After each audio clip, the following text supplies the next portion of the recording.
Thanks for staying with us. My name is Lillian Muli and you're watching Citizen Weekend. Our hashtag is Citizen Weekend, or SMS us using 22422. Already I see a lot of reactions to our guest in studio tonight, who is a Kenyan lady who is among Time's 100 most influential persons. A Kenyan woman is among Time's 100 most influential people, a prestigious annual list published by the American News magazine that acknowledges extraordinary people changing the world. Nice Nailantei, a 27-year-old anti-FGM activist from Oloitoktok, Kajiado South, is the only Kenyan who made it to the magazine's 2018 list. And she's with us here in studio tonight.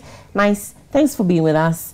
And of course, we appreciate you making time ahead of your trip to the US. So let's begin with your first encounter with FGM as a Maasai girl. I think I started encountering FGM when I was 7 years old, because in our communities, when you are growing up, they have to prepare you. Because, you know, when you're undergoing circumcision, there are things that you're not supposed to do, like crying. You're not supposed to cry. You're not supposed to even move your body. So when you are young, you have to undergo and see other girls when they're undergoing circumcision. So that's when now I started realizing and understanding that circumcision is really done in our communities. So again, myself, I was supposed to undergo when I was 8 years old, but I think I had already seen so many things in the village, in the community going on. That's why I never wanted to undergo circumcision, because one, I knew I will not be able to go back to school. The other thing is that I knew again probably someone will marry me off after my circumcision. And again, that will be someone who probably is an elder and is not even my choice. So I think after seeing so many things, some of my girlfriends leaving school because of circumcision, and they were married off, and I think that's why I decided that I really need to make change, and I really need to fight for myself and make sure that I don't undergo the cut. And you're saying that at this time you were only 8 years old. So talking about family, where is family while all of this is going on? Your mother, your father, and what are they saying about all of this? So my parents were not there, because I lost my parents when I was 7 years old. So I had to go and live with my grandfather. So because my grandfather was old, that means I had to go to a boarding school. And that's why I started interacting with girls from different communities. And that's now when I started realizing actually circumcision is not really done to every girl in Kenya. So you resisted this cultural norm, and you chose to move away from home. You ran away from home. Where did you go? Tell us your story from that point. So I decided to go to school and stay in school, because I knew I was safe when I was in school. And then again, I also had fights with my family member, because I remember before I ran away, I went to my uncle's place. So my uncle was circumcising our 3 daughters. So and then me and my sister were joining the team. So we were a group of 5 girls. So after I ran away and said that I don't want to undergo circumcision, my uncle realized that I ran away and stayed in my mother's sister's place. So he came, we were beaten and threatened. So we had to promise that next time we are going to proceed with the next cut. So I decided before I talk to my grandfather and make him understand that why I really need to go back to school, why I don't want to be circumcised and married off. But I knew that when I stay in school, I'm safe when I'm there. So I stayed in school for some time, but later on, I came back and talked to my grandfather and told him that I really don't want to undergo circumcision. But then again, I kept on pushing. Right. I kept on telling them, I'm only 8 years. Can you give me 2 years? Can you give me another 1 year and all that? So until now, my grandfather realized my determination to education, and I think he called my uncles and other elders and just said, let's leave her, let her say the way she wants to be. And so you were given an opportunity, or because you continued to resist this cultural norm, you were able to go to school. Let's talk about your efforts to end FGM, to support other girls just like you, not to undergo the cut. So you see, one, I was not able to save my sister, because the first time I ran away with her, the second time she was not able, because she gave up after the beating. So she said, Nice, I can't be running away. I can't, you know, I'll be beaten, or probably they'll do something worse to me. So she was not lucky and she underwent the cut. But I just realized that I don't, because my sister underwent circumcision, doesn't mean that I have to keep quiet. I still have my other sisters all over Africa, all over Kenya, and I need to find change. I need to talk to our communities and find a solution and find a way that is really acceptable by the communities. Because one, we have girls who are blind. We have girls who cannot run away. We also have girls who don't even understand that they are not allowed or they are not supposed to undergo circumcision.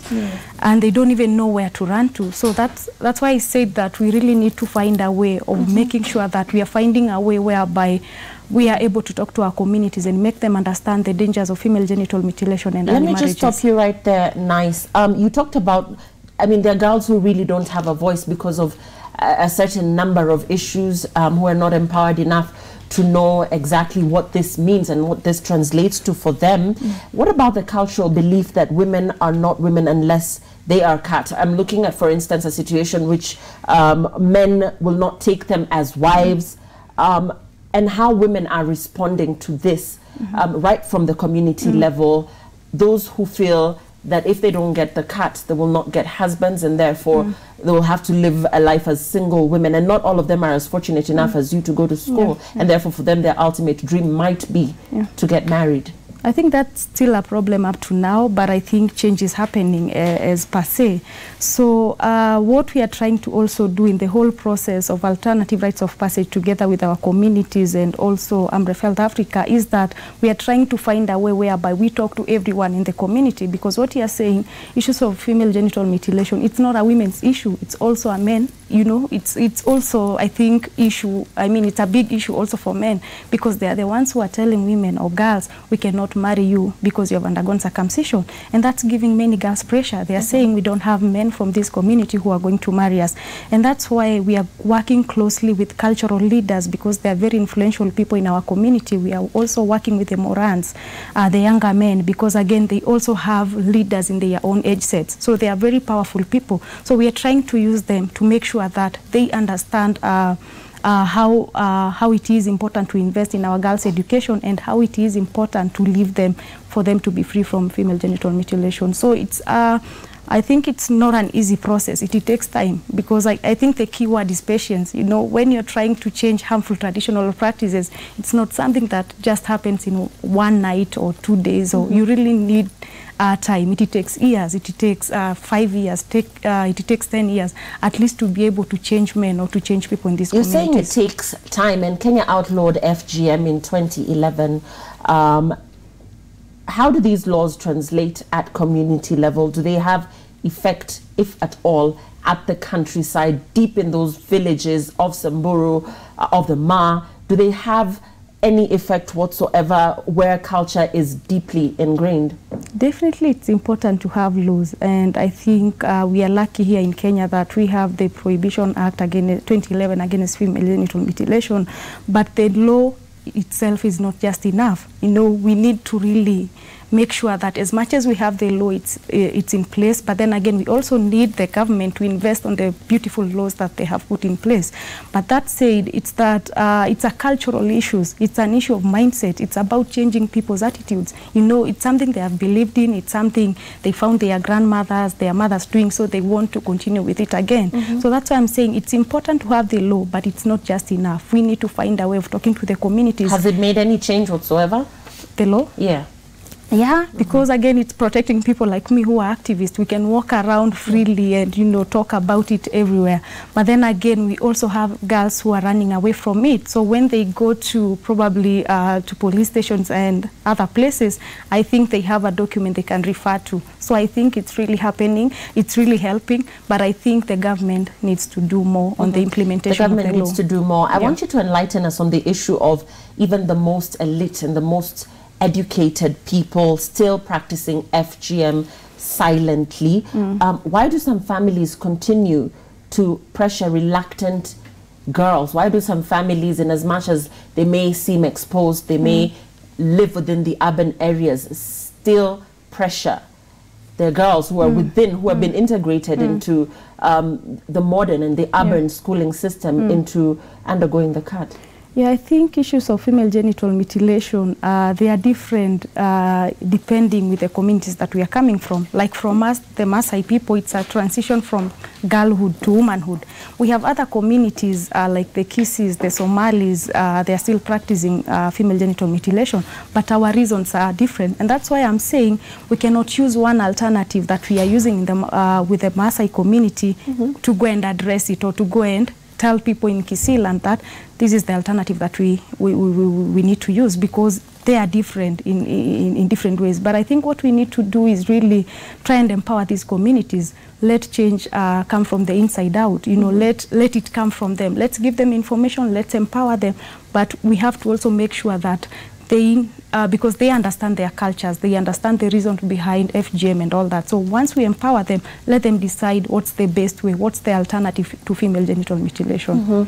Let's talk about stigma and how bad it is within community level, because we're exploring situations where even the people that you would imagine would be against this practice still silently continue to do it. Derogatory terms for girls who have not been cut. How extensive is stigma within the villages? What are some of the names, for instance, if they're not too uncomfortable for you to speak out, that the girls who have not undergone the cut are called?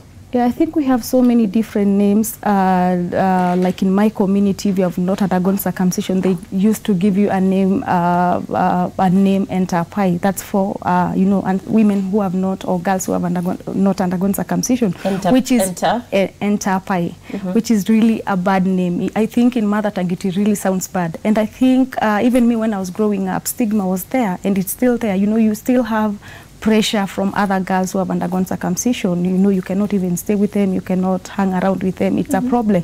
But then again, there is stigma all over the community, from men, from women, and all that. And that's why I'm saying I think it's really important not just to address girls who have not undergone circumcision, but also we also need to talk to the other ones who have undergone circumcision, because one, as much as they have undergone circumcision, we also need to protect them from early marriages. We also need to make sure that they are able to go back to school.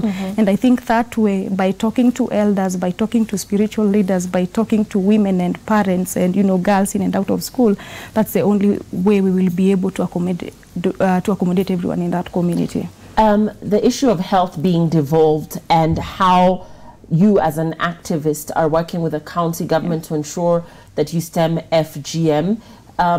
Has health being devolved in any way affected how this practice is being carried out, or eradicated it altogether? I think it's important, and we've been working closely with the county government, and I think last year we had a very big alternative rites of passage for the younger girls in Luitoktok, which is alternative rites of passage, whereby we bring girls together, we train them on effects of female genital mutilation, child marriage, and all forms of sexual and reproductive health and rights issues, including what the Constitution says, the importance of also being in school. Because for us to be able to end it, we also need to make sure that we are investing in girls' education a lot. So when you say about alternative rites of passage, for this girl who really deeply feels that she needs to undergo the cut, what's the alternative? So what we are doing in the alternative rites of passage, we are not saying that everything in Maasai culture is bad. We still have the good part of our culture that we need to embrace. You know, the way we dress, the way we dance, all those are beautiful cultures that we need to embrace. So in the whole process of female genital mutilation, what is wrong is just the cut. So we are doing all the other rituals. What we are not doing is just the cut. But morally, we are empowering girls. We are giving them information. So end of last year, the governor, our governor, Kajiado County Governor Honorable Link was there. The whole county leadership was there.